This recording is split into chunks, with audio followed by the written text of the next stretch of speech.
महाप्रभु कहते हैं भगवान के कुल कितने विवाह हुए?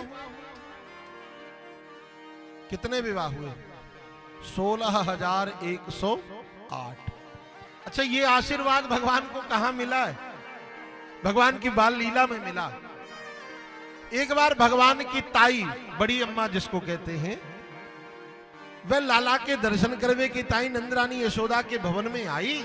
और जब भवन में आई तो नंदरानी यशोदा को बालक जो कन्हैया है वो नेक छोटा सा है। अच्छा, माताएं बालकों की तोतली वाणी पर ही तो निहाल होती। मैंने निवेदन किया था, बालक कौन? बाला नाम कम आनंदम ददाति इति बालका। जो अपनी माधुर्य लीला से, अपनी बाल लीला से अपने माता पिता परिजनों को आनंदित करे, वही तो बालक है।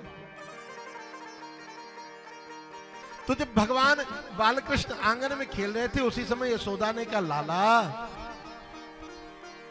जीजी को प्रणाम कर, तेरी बड़ी अम्मा है। कन्हैया ने कही, कहां से बड़ी अम्मा है? बड़ी अम्मा? अब कन्हैया की उम्र 2.5 वर्ष की। अरे बड़ी अम्मा तो माने बड़ी सी अम्मा हो तो बड़ी अम्मा, ये तो उतना ही दिख रही जितनी तुम हो। तो कन्हैया ने कही, मैं प्रणाम करूंगा तो क्या मिलेगो? भगवान की इन बातों को नंदरानी यशोदा सुनकर के आनंदित हो रही है, और साथ में नंदरानी की जेठानी भी सुनकर आनंदित हो रही है। सो नंदरानी यशोदा ने खिलखिला के कहा, लाला पता है तू बड़ी अम्मा को प्रणाम करेगा तो बड़ी अम्मा आशीर्वाद देगी तो तेरा ब्याह हो जाएगा। तब कन्हैया ने कहा, अच्छा ब्याह हो जाएगा, तब तो जरूर प्रणाम करेंगे। और सर रख करके कन्हैया ने साष्टांग प्रणाम किया।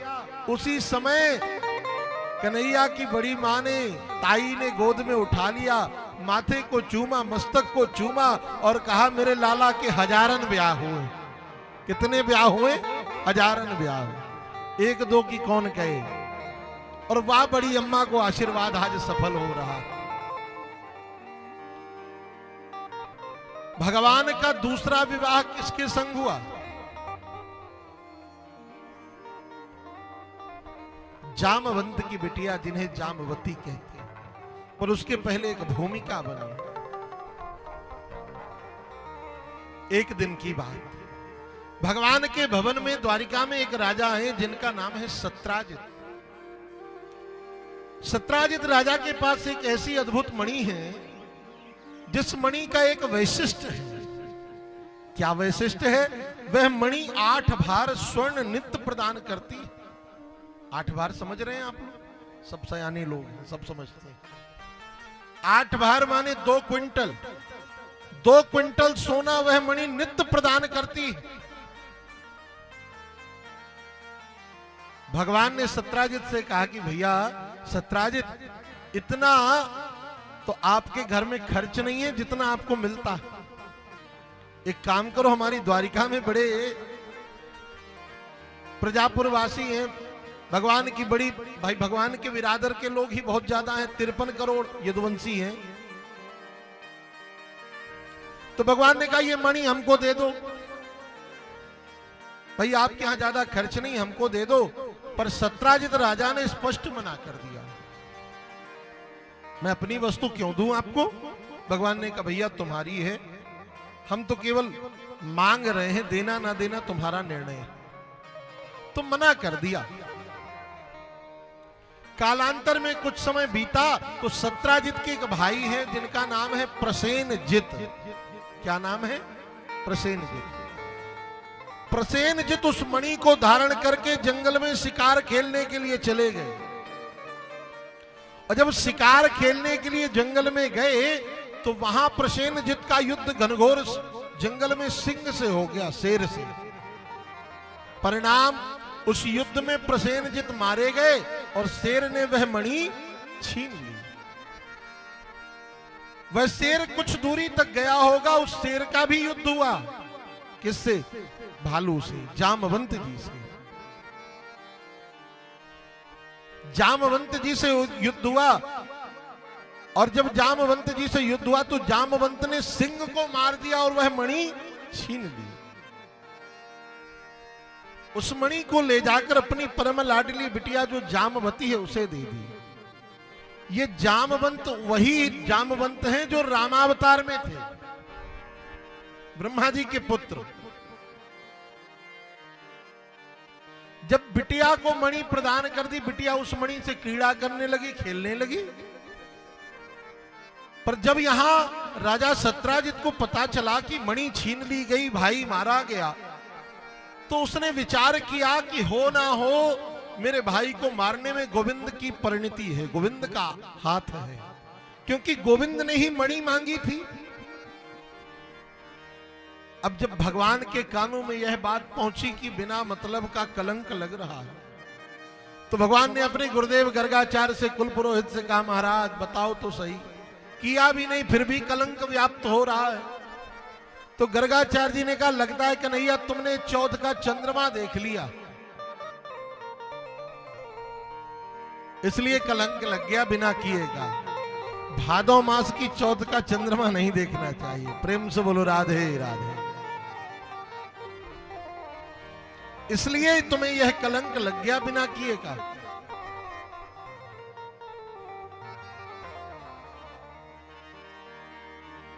गोविंद ने विचार किया इस कलंक से तो अपने आप को बचाना चाहिए, तो 10-25 सैनिकों को लेकर के जंगल की ओर चल दिए गोविंद। जब जंगल में पहुंचे तो जहां सिंह मरा पड़ा था, प्रसेनजित जहां मरा पड़ा था, वहां सिंह के पैरों का निशान, उस सिंह के पैरों के निशान के आश्रय से गोविंद वहां तक पहुंच गए जहां सिंह भी मरा पड़ा था। वहां भालू के पैरों के निशान, उन निशान के आश्रय से भगवान उस गुफा में पहुंच गए जहां जामवंत थे। परम लाडली बिटिया क्रीड़ा कर रही है उस मणि को लेकर के। परिणाम घनघोर युद्ध हुआ जामवंत और राम द्वारिकाधीश के मध्य, दोनों के मध्य घनघोर युद्ध हुआ। ठाकुर जी ने जामवंत जी की ऐसी कुटाई पिटाई लगाई महाराज की एक एक नस दुखने लगी। जब पिट पिटा करके जामवंत समझ गए कि ये साक्षात राम जी ही द्वारिकाधीश बनकर के आए हैं, तो चरणों में आ गए। अच्छा, जामवंत जी तो भगवान भक्त और भगवान का संबंध है। द्वापर त्रेता काल में युद्ध क्यों हुआ? जामवंत जी ने रामावतार में भगवान से युद्ध मांगा था। त्रेता काल में जामवंत ने कहा मुझसे किसी ने युद्ध ही नहीं किया, मैंने अपने बल का परीक्षण ही नहीं किया किसी पर। एक काम करो राघव, आप मेरे संग दो दो हाथ कर लो तो मेरी जो खुजली है भुजाओं की वह भी शांत हो जाए। राम जी ने कहा इस अवतार में हम मर्यादित हैं, तो मर्यादा विखंडित हो जाएगी। आपका यह मनोरथ हम द्वापर काल में पूरा करेंगे। आज उसी मनोरथ को जामवंत के भगवान द्वारिकाधीश ने परिपूर्ण किया। अंत में जब शरण में गए जामवंत, तो भगवान ने कहा कहो कैसे हो जामवंत जी, कुछ याद है? बोले प्रभु सब याद है। बोले मणि अपनी पुत्री से लेकर तत्क्षण दिया, पर मणि के साथ साथ अपनी बिटिया का हाथ भी गोविंद के हाथ में दिया। बोले भगवान इसे भी स्वीकार करिए। इस प्रकार भगवान का दूसरा विवाह जामवती के संग संपन्न हुआ। वह मणि ले जाकर के भगवान ने सत्राजित को दे दी। ले भाई तुम्हारी वस्तु, इस मणि के पीछे तुमने अनायास कलंक लगाए, रखो। सत्राजित बड़ा दुखी हुआ कि मैंने गोविंद पर लांछन लगाया, बड़ा लज्जित हुआ। लज्जित होकर के गोविंद के चरणों में आ गया, हे नाथ क्षमा करो, ये मणि अब आप ही रखो और मणि के साथ साथ मेरी बिटिया को भी आप स्वीकार करो। तो भगवान का तीसरा विवाह सत्यभामा के संग संपन्न हुआ। सबसे ज्यादा दहेज लेके जा रही हैं सत्यभामा जी, समंतक मणि लेकर जा रही हैं, जिस मणि का प्रभाव है 8 भार सोना नित्य प्रदान करती हैं।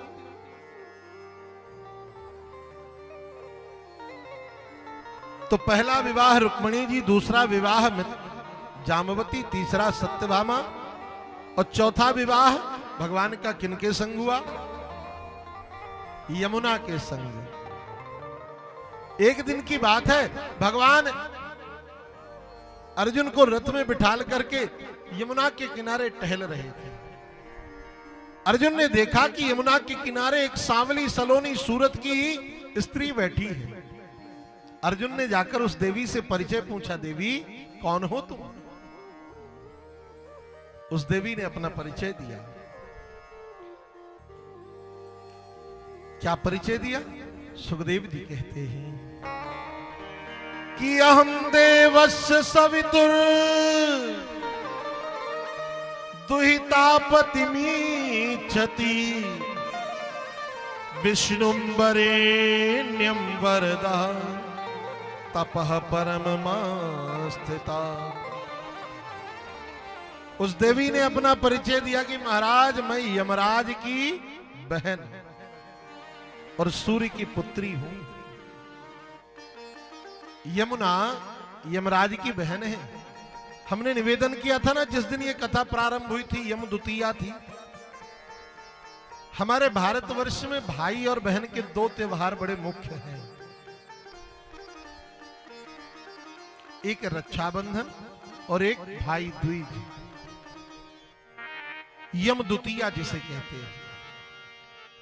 भाई दूज प्रारंभ ही यहां से हुआ। यमुना जी से मिलने के लिए यमराज आए और बहन ने भाई को खूब बढ़िया चकाचक व्यंजन बना के पवाया। आप लोग ये मत समझना कि हमारे त्योहार काल्पनिक हैं, ऐसे ही बन गए। इनका बड़ा महत्व है।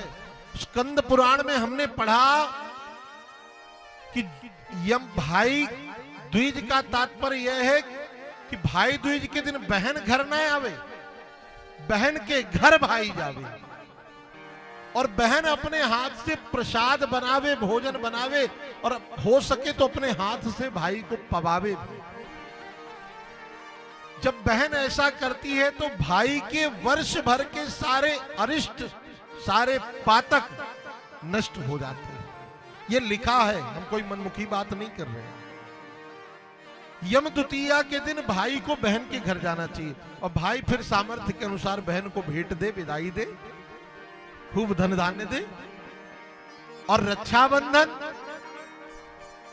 ये भी बहनों के लिए समर्पित है, भाई बहन का ही त्योहार। रक्षाबंधन के दिन भाई जावे नहीं, बहन भाई के घर आवे। और बहन जब रक्षा बांधती है तो उसका तात्पर्य यह है कि भाई मैं आपको रक्षा बांध रही हूं तो मैं तो आपकी रक्षा करूंगी ही करूंगी, पर आप मेरी मर्यादा की रक्षा सदैव करना। इस संकल्प को बहन रक्षा बांधकर अपने भाई से चाहती। तो यमराज की बहन है यमुना, सूर्य की पुत्री। अर्जुन ने पूछा मन में मनोरथ क्या है? तो यमुना ने कहा कि मैं मन ही मन गोविंद को अपना प्राण प्रियतम पति मान चुकी हूं। अर्जुन ने कहा फिर देर क्यों करती हो, जिनसे ब्याह करना वो रथ में बैठे हैं, चलो। तो अर्जुन ने यमुना का हाथ, कालिंदी का हाथ गोविंद के हाथ में दिया और मंत्र पढ़ दिया महाराज। चौथा विवाह भगवान का यमुना के संग हो गया।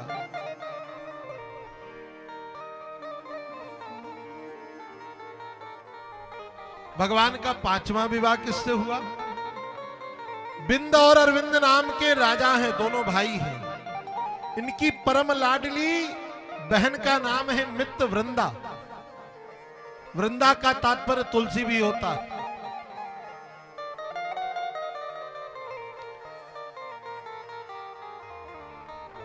भगवान का पांचवा विवाह मित्र वृंदा के साथ संपन्न हुआ।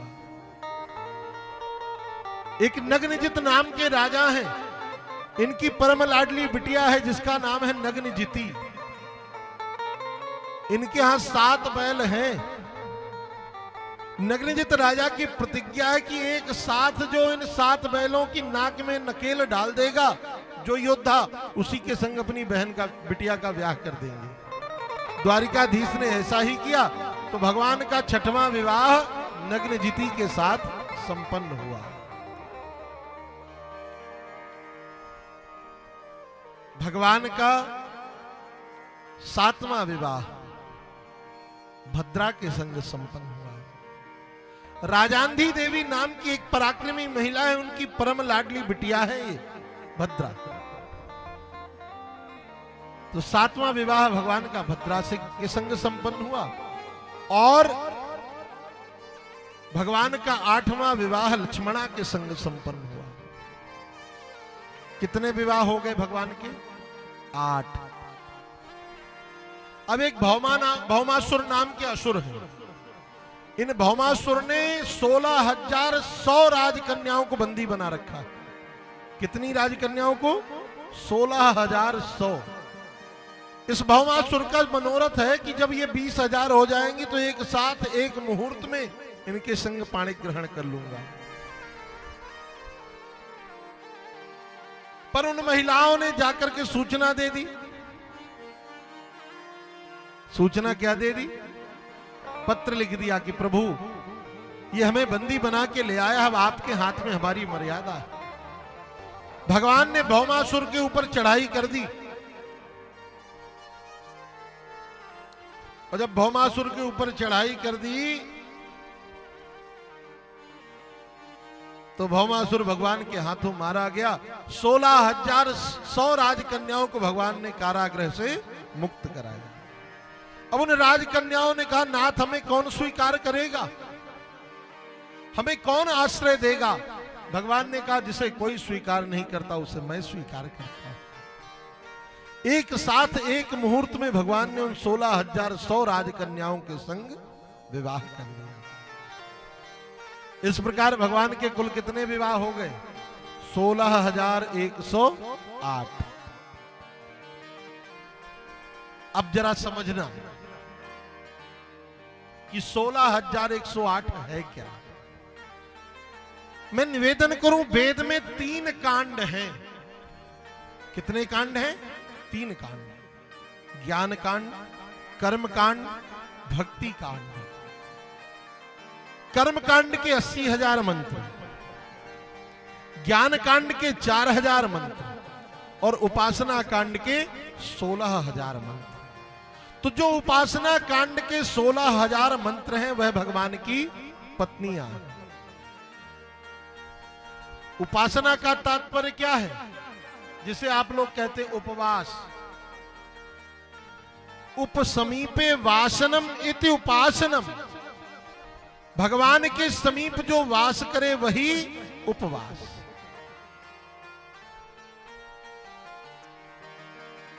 वाह! गोविंद गर्ग जी पधार रहे हैं। आज आपका भी बड़ा दिव्य सौभाग्य है। आज से ही श्रीमद् भागवत का पवित्र अनुष्ठान आपके ही भवन में उनके पूज्य पिताजी के पावन पुण्य स्मरण में आयोजित होना है, ऐसा हमें सूचना प्राप्त हुई थी। कल पूज्य आचार्य जी विराजे थे, जिन्हें कथा कहनी है वह बता रहे थे। आ जाइए, आ जाइए।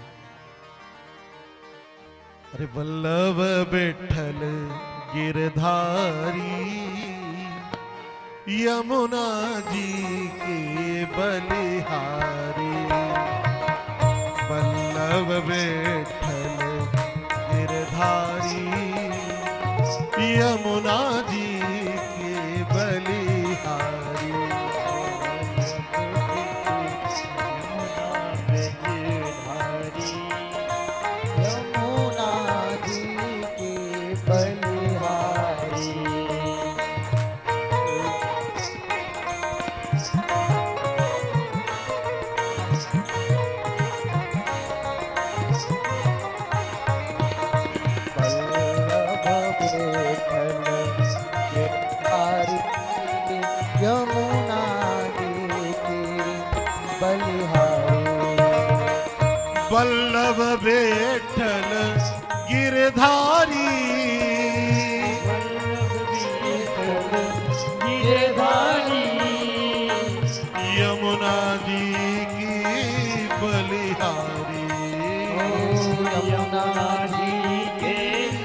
बलिहारी।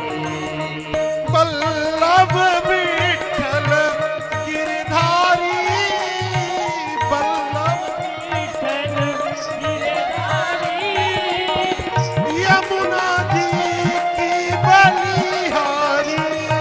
यमुना जी की बलिहारी। वल्लभ विठ्ठल गिरधारी, यमुना जी बलिहारी।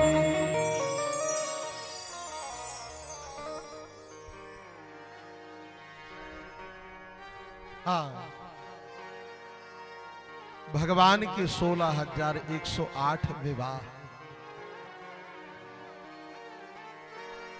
वेद में 3 कांड, उपासना कांड, ज्ञान कांड और कर्म कांड। उपासना कांड के जो 16,000 मंत्र हैं वह भगवान की पत्नियां हैं। और देखो, उपनिषद तो अनेक है, पर 100 प्रकार के उपनिषद ऐसे हैं जिसमें विशुद्ध कृष्ण भक्ति का प्रतिपादन किया गया।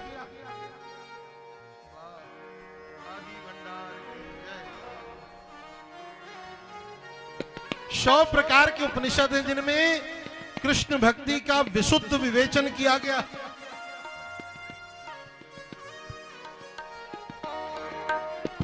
ये सतना से पधारे हैं भैया। इस शरीर में जो कपड़ा पहना जाता है वो यही देते हैं सबको।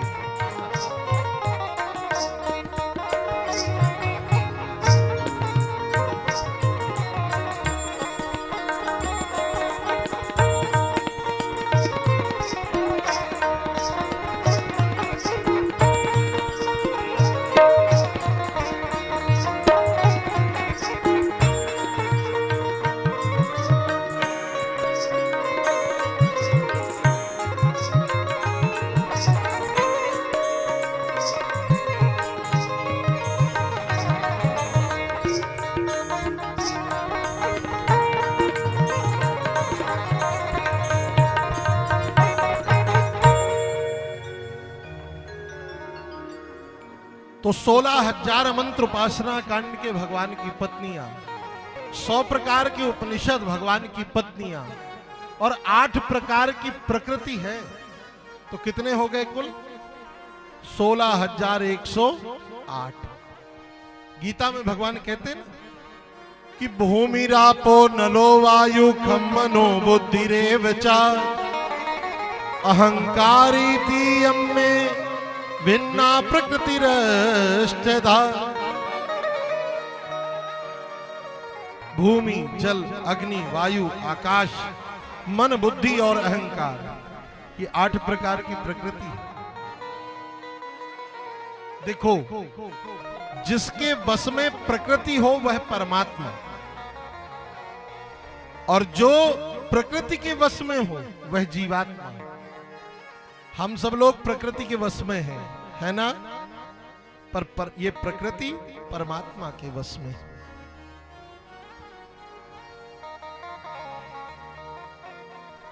ये प्रकृति परमात्मा के वश में है। इसीलिए तो संत जन कहते हैं कि अपने आप को भगवान के चरणों में समर्पित कर दो। बिंदु जी एक बड़ा प्यारा भाव गाते हैं।